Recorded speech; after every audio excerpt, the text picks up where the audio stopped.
Whether it's just having somebody be your bartender for, an event, whether it's calling on somebody for some hypnotherapy. Shout out Asher, shout out Doc. But even staying with you, like, I get to see that in action, and he's not lying, y'all. Like, I'll hear you on the phone, and not that I'm ear hustling, but like you have those real, genuine conversations and connections with people that I think a lot of people are missing.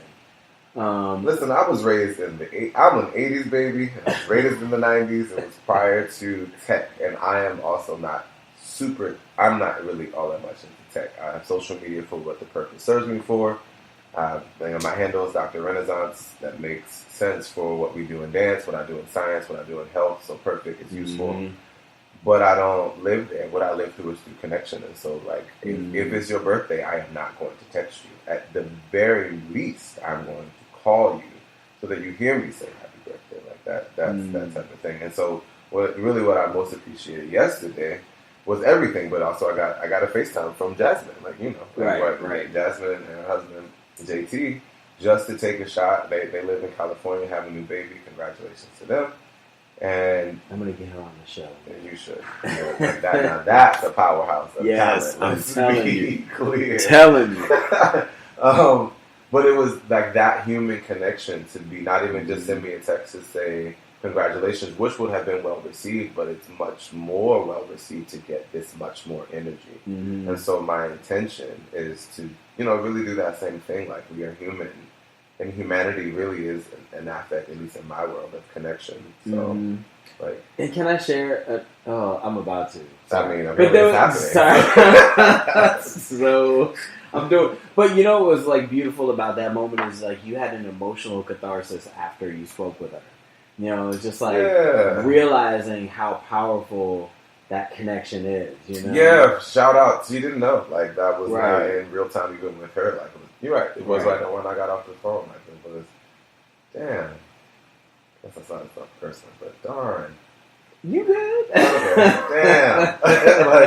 Damn. Like that's meaningful. Like that. Right. Like, in a way that, like, I really, really, really cherish. Like, the pictures even you see, like, the picture you tried to clown me on earlier was from Suma High School swim team. Shout out to Suma High School, but, like, it was from swim team. And I see that picture and remember what was happening then. So, like, just to, having all those memories around absolutely, like, real memories, but it's not to what I was doing, and not even to me as a swimmer. I remember those people, those relationships with those people. And so, if I see them now, we can just pick right back up, just like we do every single time. Every time. Like, we don't have to see each other every day to know exactly where our friendship is and pick right back up with where it was to be where it's going to be in this moment. Like, even now, like this podcast. Full circle, we were trying to get it to work, and then here we are with it working right now. And it's not a shot to our friendship that it didn't happen. It's more to the credit that it happens now in this moment. Now, well, shoot, you better throw me a softball then. Shipping. Come on, hit that home run. Shabuya. Because you know what's coming next. I'm ready. Living in the now. Living in the now. The power of the present. That was a you really did. Thank you. I didn't know. Yeah. How do you practice it? It's what I'm beginning to let go more and more of on just my expectations. And it's not that I don't want things to go the way they go, but I don't think they have to go the way I'm expecting. What do you mean by that? So, for instance, the night before my defense, I came into a house that was completely powerless. Now, this was not going to fix itself until the morning. And now, which means that if I was going to be in a panic about not being able to practice my defense presentation, not being able to read, then that's the moment I would have been in. But I walked in and Scream was like, no! Yeah, it's fine. It was just that quick. Just immediate, because I had already decided that the best thing in that moment to do was just detach. And what the moment had given me was a moment to detach. So perfect. I took a bath. I chatted with my boo. It was an amazingly detached night from even like technology. Like, he and I got the moment to to reattach in a way that like life just being working and all of that didn't allow us to do. So that was big for us. And then to wake up in the morning and the problem that I knew was going to be solved in the morning was immediately solved in the morning, and to get right back on track. So that was living. And that moment in the now, I'm telling you, I yelled, no! And that's fine. Like, it was... There was no version of I'm really going to stress about this to happen. Like, even Darius said it yesterday. Like, my other bestie was like, you didn't really seem stressed. I wasn't.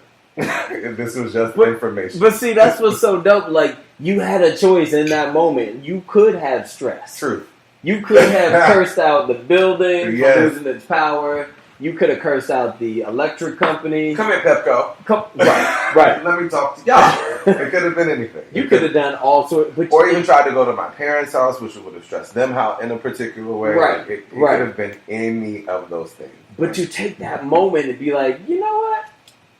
I'm cool. This is going to be okay. Or even if this question, like, if this was on purpose, how am I supposed to respond? Like, if this was given to me as a gift, how am I, like, would it be, if this was a gift, it's for me. So, is a better decision to go stress my parents out, try to force and practice this tonight, or is it to take the gift and say, okay, what is this moment adding to me that the absence of it would not?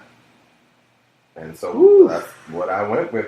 I'm telling that bath was something special. What if we chose to look at everything that on the surface seems like it's wrong or out of place or bad as a gift? Like, if this is supposed to be a gift for me, what am I supposed to get from it? Yeah, and I think I would really draw the distinction. My process has been with this pre-doc program. I don't think that everything is going to feel like a gift. Correct. So, like, there are moments that are not good that you are going to have to accept and then, therefore, navigate through. But I'm very stark in saying that. Like, I've grown up in the church. I have a home church. I am also a spiritual man. And so and I'm a scientist. So that is a lot of, even in the arts community, like, that's a lot of things to marry into one body. So when people ask me, or when spiritual people will ask me, do I necessarily pray that people are healed? Absolutely. But there might also be a moment that this diagnosis is for you. And so there might be something else that you need to learn in your life as a result of it. And that may mean that you are cured from the disease, and it might not. But the acceptance of it is even something that as in the Dr. Renaissance handle, we have a performance, a particular show about what it's like to be somebody with cancer, and the support system to somebody with it. And what we don't portray is that everybody is going to be healed. Listen, the reality of my research is that has not been the case. And yes, we fight for it every single day. Should, and we will. But in the absence of that being reality, there might be other things that are important about the experience that people can glean. And so it's, that's grim, and that might be hard for anyone to take. But sometimes the situation is just a situation. So to bring it full circle, to walk in and to know that even on my best efforts, now that my power is off, and that means I'm either going to have to fight for this to practice, or to just sort of surrender to the condition and break the best of it. That's what we did, and it was amazing. And you rocked it. Without a question, hands down. So well, they made me whatever happened, I'm glad that the lights went out. Turn them off. We heard that song early. Full circle. Alignment. I'm telling you. It's so look. Here's the deal. We're running short on time. If there is any resource or any words of advice or wisdom that you would give to people, other than all the gems and the knowledge that you've dropped thus far? But I have found tremendous power in confidence. Now, I'm not saying arrogance. I am drawing a line between confidence and arrogance. But in order for people to know who you are, you most certainly have to know who you are and portray that person. And so what I really made it a point to step into yesterday is that this body that not only knows research, but knows how to portray information as a teacher. So it's, I guess, to anybody who is questioning, who, not even you're questioning, because I would even say my world hasn't been questioning. It's been that when something on the outside of me, something in my world has said I'm different or said I'm not this person, then I'll default to that. If that's ever your worry, just go with exactly the person you know you are. The world will often try to tell you that you're not this person, or you are this person that you also know you're not, or you should be this person because you present like this. You don't have to be any of that. And I promise you, the person you are at your core is the person that the world absolutely needs you to be. So, like, I'm going to go with that. And, I mean, just as a selfless plug, you can find me on Instagram. That was going to be my next question. You taking my question. Psychic Sandy.